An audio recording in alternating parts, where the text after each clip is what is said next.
What up mga solid subscribers, no? Okay, guys, no? Nanood po tayo ng video ngayon, guys, no? So alam niyo na, no? Una na papanoorin, guys, no? Ito pong sa ating Mahalima po, guys, no? So this is an update po, no?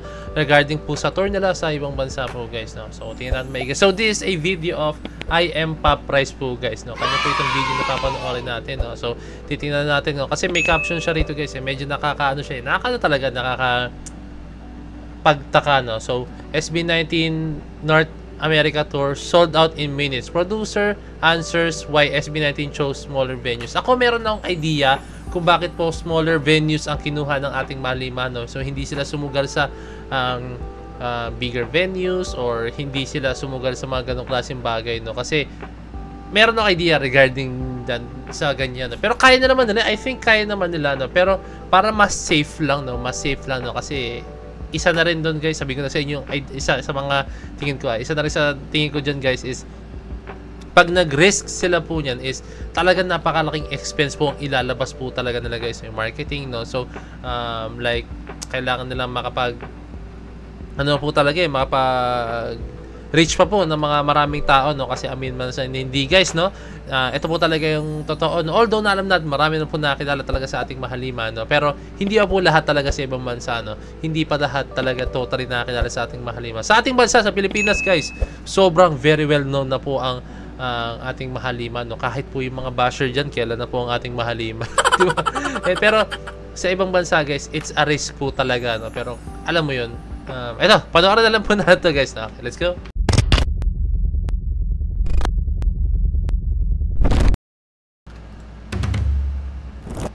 So, SB19 just proved once again that they are a force to be reckoned with.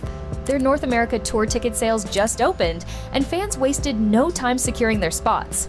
In fact, some venues sold out in just a few minutes. One of the fastest to sell out was the Los Angeles show at the Grove of Anaheim. It only took 5 minutes before all 1,700 seats were gone. Fans who weren't quick enough were left scrambling, hoping for another chance to see the boys perform live.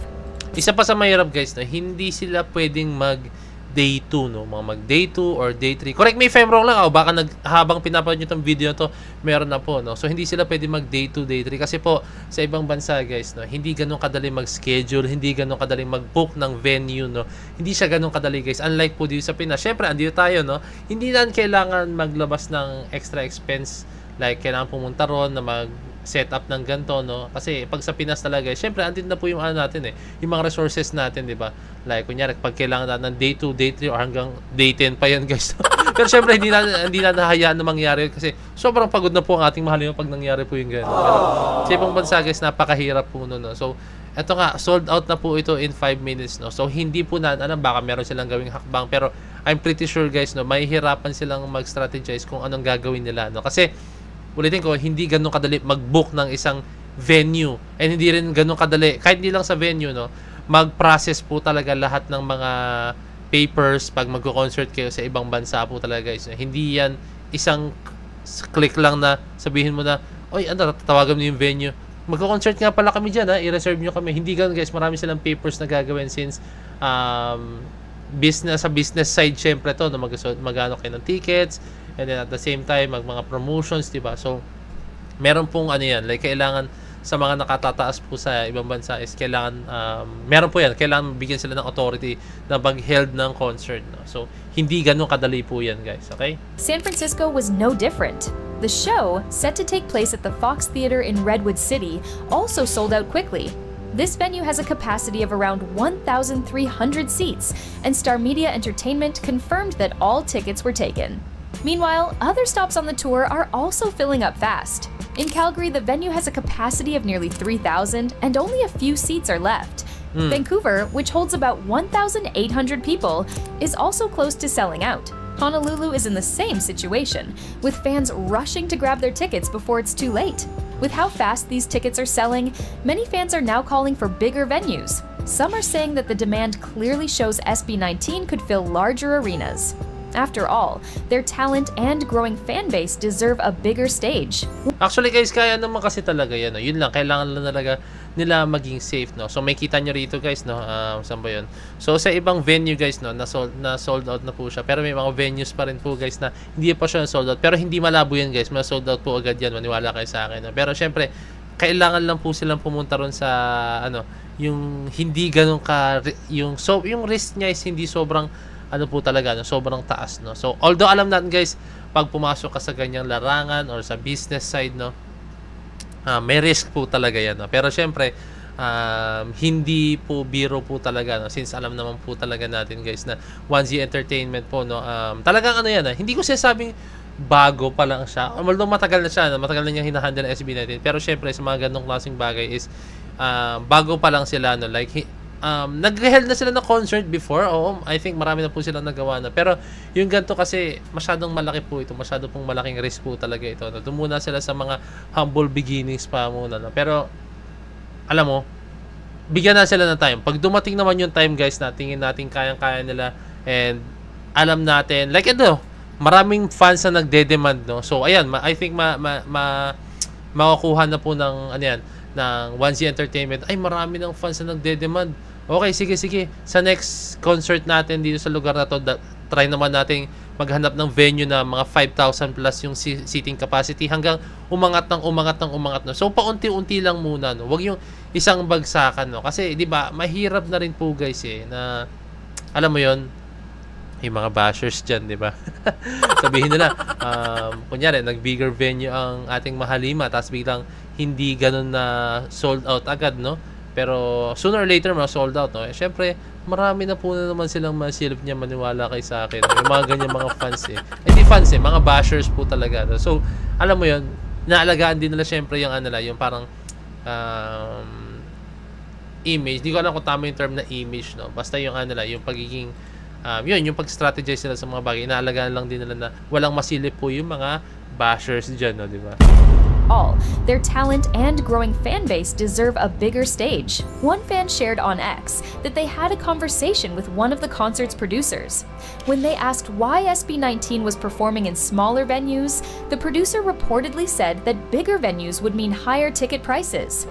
They claimed that SB19 wanted to keep the tickets affordable for their fans. No, isa rin pala yun. Isa rin pala, no? Which is why they opted for smaller venues instead. So, mahal. Of course, this information for smaller venues. So, alam naman natin guys, no, sa ibang bansa is meron tayong mga meron mga fans po talaga na willing po talaga lumipad sa ibang bansa, no, para lang makanood po ng concert ng SB19. No. Kunyari, magkalapit lang halos yung country neto and then sa country neto, no. So, willing silang pumunta ron, no. So, ayaw nila ng medyo mahal po yung ticket, no. Syempre, pag bigger venue guys, mas mahal yan. Mas mahal yung mga expense nila kailangan dyan. Kasi syempre, isa na yung yung mga resources na kailangan nila. Kailangan pag mag-set up ng stage, kailangan may bagay na rin sa venue. Alangan naman, sobrang laki ng venue tapos yung stage nyo, gatiting lang, ganun, no? And then yung mga lights nyo, mga sobrang liit lang, no? So, kailangan ibagay din po yun. At the same time, yung yung mga ganong klaseng bagay, guys, kailangan nilang ibagay po yun, no? So, ayun, yun lang yung nakikita natin dun. Kaya, kailangan talagang maging ng SB19 dito, 1Z Entertainment. Venues instead. Of course, this information hasn't been officially confirmed, but it does sound like something SB19 would do. We all know how much they care about their fans, and making their shows more accessible is definitely something they would consider. But with tickets selling out this fast, the question remains. Will there be adjustments? Will they consider moving to bigger venues or adding extra dates? Fans are hopeful, but as of now, there are no official updates on any changes. What do you think? Should SB19 switch to bigger venues, or do you prefer the intimate setup? Let us know in the comments. I think, guys, this is just my own opinion. For me, usually lang sinabi ko kanina, no, hayaan mo natin mag-strategize ang 1Z Entertainment. Pag nakuha nila yan, like, sige, unti-unti na natin. Okay, sige, 2,000 seating capacity natin dito is 1,700. Okay, pwedeng next month or next month or next year, no? Try naman natin mag 5,000, haganap tayo ng venue na 5,000 plus yung seating capacity, and at the same time, sunod yan, 10,000 naman, mga pataas, so unti-untiin natin, no? Hanggang sa makilala sila na makilala na, di ba? mahirap din kasi yung isang biglaan, di ba? Yun lang. Mahirap yung isang biglaan. Kaya for me, maganda yung strategy na ginagawa nila, no? So, bigyan lang natin ng time. Yung 1Z Entertainment, bigyan natin ng time yung SB19, no, na mag-strategize sa mga gantong bagay, no? Hindi naman nila hayaan, syempre, yung fans. So, nga sinabi, no, ni I'm Pop Price, no? Hindi nila hayaan yung fans na laging, alam mo yun, yung term na mabigo, no? Mabigo sa mga ganyang klase na, hindi naman kami nakanood, nakainis naman, no? So, hindi nila hayaang mangyari. Maniwala kayo sa akin. Gagawa sila ng paraan para po makanood po lahat ng fans, no? Hanggat sa kanilang makakaya, no? So, be patient lang po, guys. I'm very sure, guys, malay nyo, pag nag-concert na po ang SB19, malay nyo sa mga po yan, sa mga crypto arena sa Los Angeles, no? Yung, alam ko, seating capacity na nasa 20,000 plus, 25,000, no? Which is doon ginaganap usually mga NBA team, Los Angeles Lakers, no? Diba? Hindi malabo yan, guys, no? So, pwede mangyari yan, no? So, yan. Let's give time lang po sa kanila na mag-strategize, no? And be patient, guys, no? So, yan lang, guys. Maraming salamat sa panonood ng video. So, this is Pwede Ba Signing Out. Peace. Let's see.